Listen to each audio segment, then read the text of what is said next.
Welcome, welcome, welcome, everyone. Warm greetings from the High 10 and Happy New Year to all of you out there, YouTubers and YouTube channel holders. Thanks for joining me. It is Everyday Shenanigans, and I hope everyone had a wonderful holiday season and a happy New Year's Eve and happy New Year's Day. I hope you all are safe at home and you had a great time last night if you went out.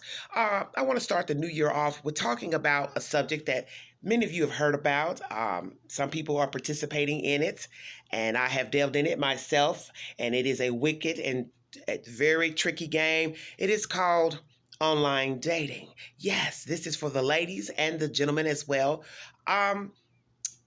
Last year, I watched a TV show that aired on Bravo. It was a great piece.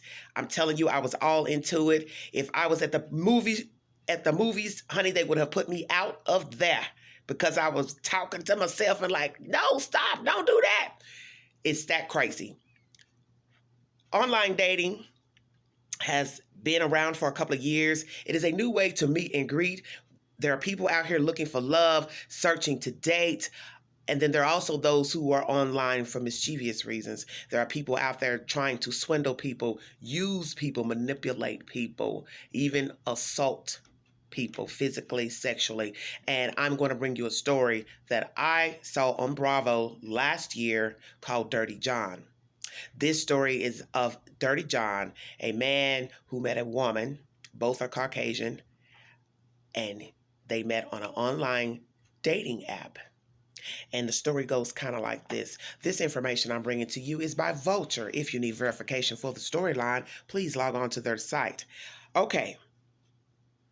Dirty John was a podcast that was made last year. Well, excuse me, a year and a half ago, October 2nd through the 8th, 2017. A gentleman by the name of Christopher Goffard did a podcast about the life of John Michael Meehan.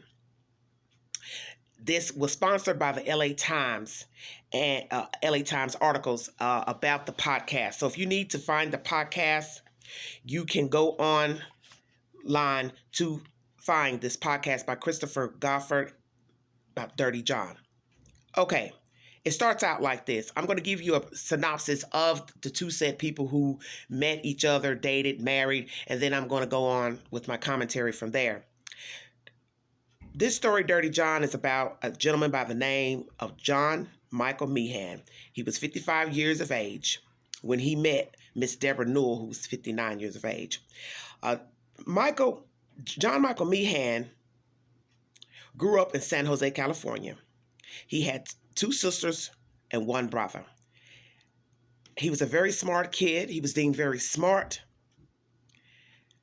But he ended up being seduced by his father, who owned a seedy, low-grade casino.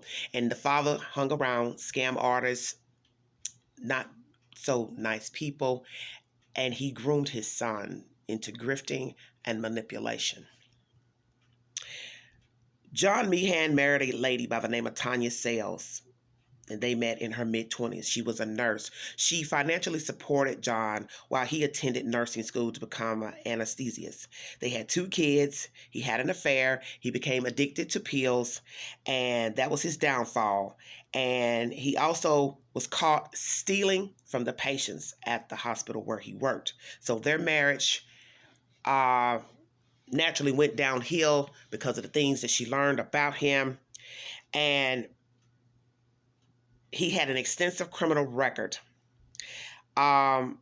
He, as I stated, was addicted to pills. He had felonies. He also had a weapons possession charge and a restraining order. And this span went for about 25 years, his criminal background. He also had sued two of his attorneys that he had in two said cases. And so Dirty John Meehan, was not a nice guy from outer appearances. Now, Miss Deborah Newell, who was 59 at the time when she met Mr. John, was and is a successful designer. She was well off. She owns a design company by the name of Ambrosia Home Furniture and Decor. She was married 4 times. She has 4 kids, 3 girls and a boy. She lives in Henderson, Nevada. She is the middle, excuse me, I'm jumping the gun a bit. Okay, so factor in two people meet each other on a date site. As you watch the story on Bravo, you can stream it, The Dirty John on Netflix, YouTube, Amazon Prime, Google Play, and Vudu, and you have to pay for those unless you have a Netflix subscription. These two meet on a dating app. In the storyline that airs on Bravo, or that aired on Bravo at the time, it starts off showing you he comes to her apartment. Now, I don't know if this is true because, a lot of things they put for TV is not the actual way it happened, but they do a lot for effects. So let's just go with the fact that he came to her apartment first date. He shows up in scrubs. Thereafter, when they go out to meet or meet up, or he comes to her said home, he's in scrubs. That was sign number one. John portrayed himself as a doctor, but yet, was he a doctor? See, John had been lying to Miss Deborah Newell. He was not a doctor. He was nobody. He had misled this lady. They dated and they courted. And throughout this series, you will see that John was living a lie. Because as I state, there are always signs that a person is not who they say they are. And one of the signs was showing that the man wore scrubs all the time. And don't you find it odd that every time a woman would see a man or you meet with a man, he has the same thing on every time? You would think that would have been a red flag for this lady, but obviously it was not. Well, they courted, and then they had a shotgun wedding in 2014. They married. Naturally, he lived with her. She had children. And two of the daughters particularly didn't really care for him once meeting him. And that was the start of their problem. John felt like one of the daughters was trying to take the mother away from him. Intervene. Accused one daughter of snooping through his things. Okay? And that would have been Miss Tara, the youngest, who was 25 years of age. Okay. The other daughter, Jacqueline, she's the middle child. Both felt something was odd with Mr. John. One of the daughters put a tracking device on his car, hired a private investigator, and she also had a cousin who would aid her into the investigation to where that's when she found out things about his past. And then she naturally told the mother. And you'll hear all of this once you watch the program if you decide to watch Dirty John. But the sad thing about this is that John wasn't who he said he was. Her children ended up getting involved in searching and hunting and looking for clues. They found things in his past. Naturally, they notified the mother. And this went on for at least a year and a half, this turbulent relationship. Naturally, the mother found out. She ended up putting him out, leaving the house. Then somehow she ends up getting back with him. A lot of seedy things went on with him. He also had a turbulent relationship with his sister, who he duped out of a home and would not leave. And you will also see that in Dirty John. The tragedy that unfolded in this storyline is that once the lady left him, Miss Deborah left John alone, he started stalking her children. He started hanging around, watching them, showing up where they would be, and it took a very, very fatal turn with Mr. John Meehan. John Meehan followed the youngest daughter, Miss Tara, to a rooftop parking garage where they had an altercation. Now, she had a small dog with her, and that dog saved her life because John Meehan attempted to stab her to where she ended up getting the knife, and she fatally killed John Meehan on that rooftop parking garage. She was not charged in the murder of John Meehan, the daughter, and they deemed it self-defense. This happened in late 2016, this altercation and murder. in a parking garage.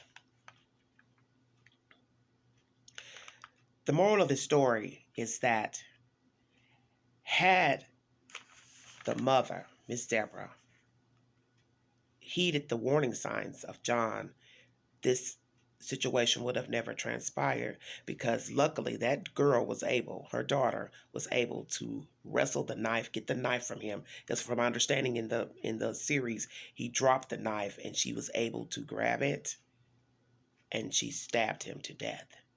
But just think of the other way it could have gone, that John could have killed the daughter, because that was his intention. He felt like she was intervening in his personal business and his relationship with her mother, and he went out and stalked this girl and found her and cornered her in a public place.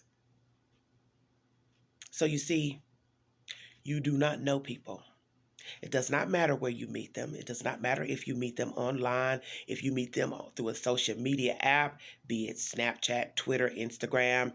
We know that people follow people on YouTube, Facebook, Snapchat. They send you messages, or you may message the person. You have to be very careful of people you meet in general. Social media has gotten a bad name as far as meeting and greeting people, just from stories that I'm speaking of at the current moment. But the point I'm trying to make to some of you is that it really doesn't matter where you meet people. It is the intentions of the said person. He or she may not be forthright, forthcoming, righteous, decent in nature. So it does not matter if you meet them on a date site, if you meet them at Walmart, if you meet them through a friend, if you meet them at a bar, if you meet them at church. The point is, if their spirit is not right, it does not matter. Luckily, this child was able to defend herself from this man who was married to her mother. And it is a sad tale, because this woman saw signs that John Meehan was not proper. She saw signs early on, just in the meet and greet, that he was not proper, but she dated him anyway. She hastily married him anyway. And it damn near cost her child's life. And I'm sure she thinks about that every day. I'm sure that weighs on her every day, that my child could have been murdered by this man. He could have murdered me. So you see, you never know that once the person has been exposed, what they will do to you, what they will do to your family. John Meehan had a turbulent past. He was groomed by his father to manipulate and con people, and he took those ways into adulthood. Could he have changed his life? Of course, but he chose not to. He chose hustling and using and manipulating women to get what he wanted in life, and it cost him his life in the end.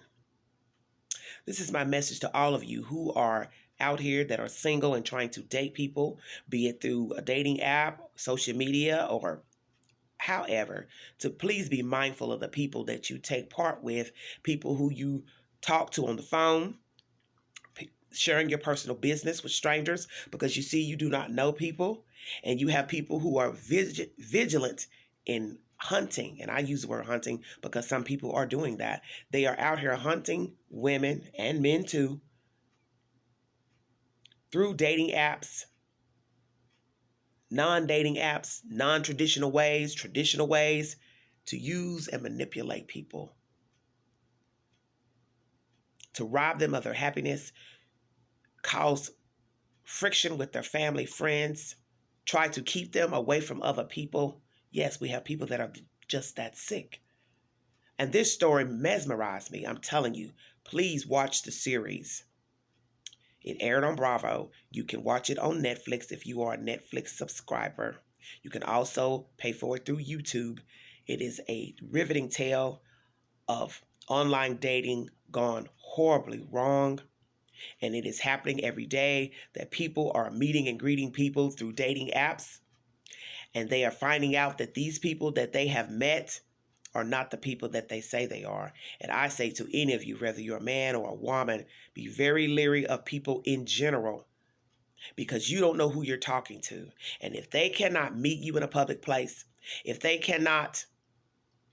choose to only want to text you through the app or off the app, because that happens a lot with the sites, the men and women only want to text via phone, you know that is not the normal way to conduct business with a human being. You need to be able to speak to the person via the phone. You need to be able to video chat that person, okay?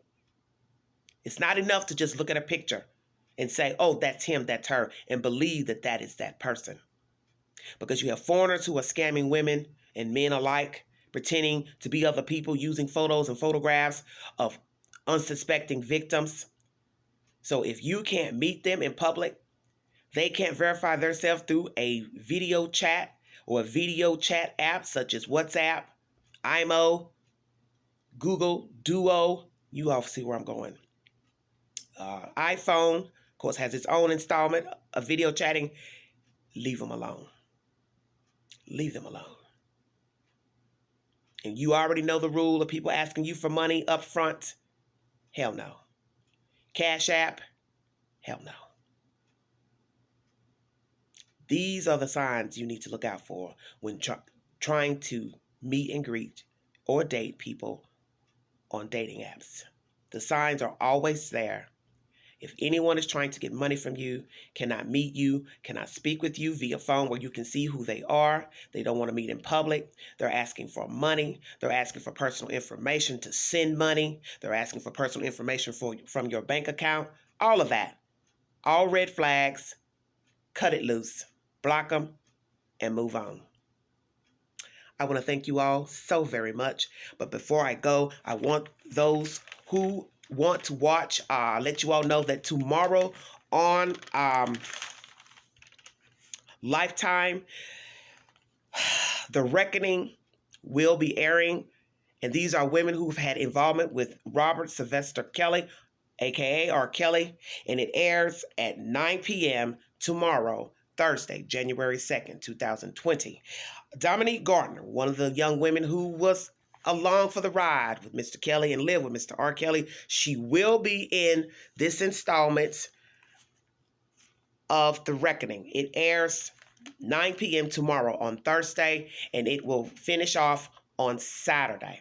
So if you are interested in watching this storyline unfold on Lifetime, please take a look at it, because I will be discussing this series on my channel. Once I've watched every episode, I will give you a video after each episode to discuss what was said in the said documentary. So if you are R. Kelly fan, free to watch. If you're not a fan or you're just curious, I did watch the first installment. They will be airing the first documentary, Surviving R. Kelly, tomorrow. And then after that airs, Surviving R. Kelly, the second part, the sequel, The Reckoning, will air at 9 p.m. thereafter. So I will bring you a video once I watch that and take my notes.